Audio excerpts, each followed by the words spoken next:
is May Marian. I am the historian. I am going to visit a historical tree known as Tuog Tree. So, what are we waiting for? Let's go!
While I'm on my way to the historic tree that is known to be as Tuog Tree, we will welcome the chief minister of San Francisco to San Francisco.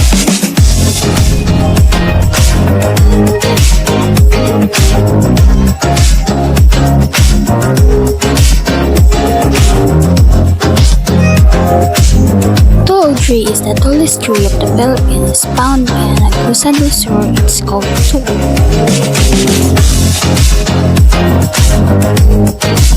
My goal when I reach Tuog Tree is to know the historical value of this historical tree, so it may help you to know the historical significance. So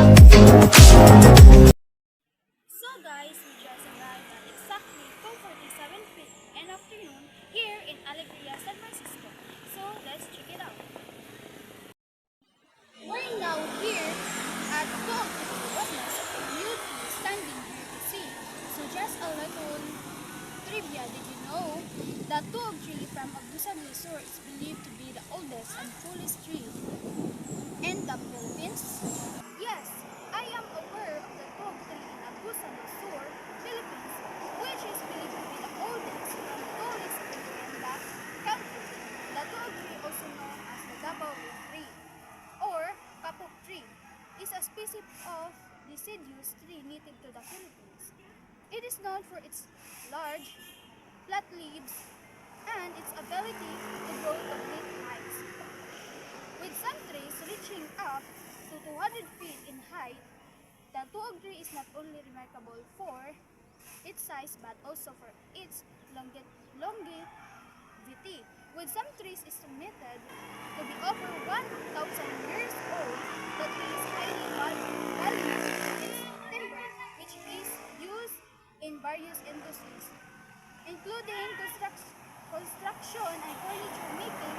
However, due to over-harvesting and habitat losses, the Tuog Tree is now considered an endangered species in the Philippines.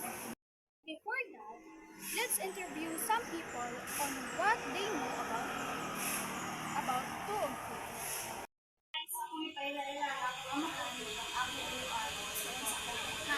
Paano po sa inyo pa isa niyo may balaan about sa history sa Tuog sa Alegria? O isa niyo may history about ang Tuog? Kanang history sa Tuog, ang kasagaran niya ang daghay disgrasya. So, Tuog na palit raglugwa nga tao nga palit ra po kawala. Muna sa mga sakyanan, mapalit kag katumba, Kay muli kay man sa kanang tao nga mapakita sa ila. Usahay mapakita diha ng pato. Iro nga ipalit ra pong kawala. Istorya, tingnan mo lang yan. Ang mga Wari nga, mga mga kahit mga tao nga hindi pa rin sila mga magpakita nila. Mga kung sila ka kita nila ang mga karaang mga tao. Yung sa mga baguhin pagani, kita nila dito lang kayo. Silang katao ang kitaan ang hindi parehas na ito. Yung panila yung kanto. Ang kasagaran diha na yung ang laman sa bibili nga makuyawan diha kung makadagan kung sila makita nga wala at alit nga ay baboy mo makakita wala rin hapong kalit parang kuya ako nga para na balaan sa ilang mga sulti huwag ka po sila kakita nga wala kong abag kasi mga tigulang o binaitin mo nilang nga sulti marang kuya ko ang balaan sa mga ito. Let's talk about tuog tree. Did you know that tuog tree or Petersianthus quadrilatus is a native of the Philippines, said to be still abundant in the Caraga region of Mindanao and provinces of Agusan del Sur and Surigao del Sur. The large tree could grow to as much as 60 meters with more than a meter tank diameter. The wood I hear is good lumber.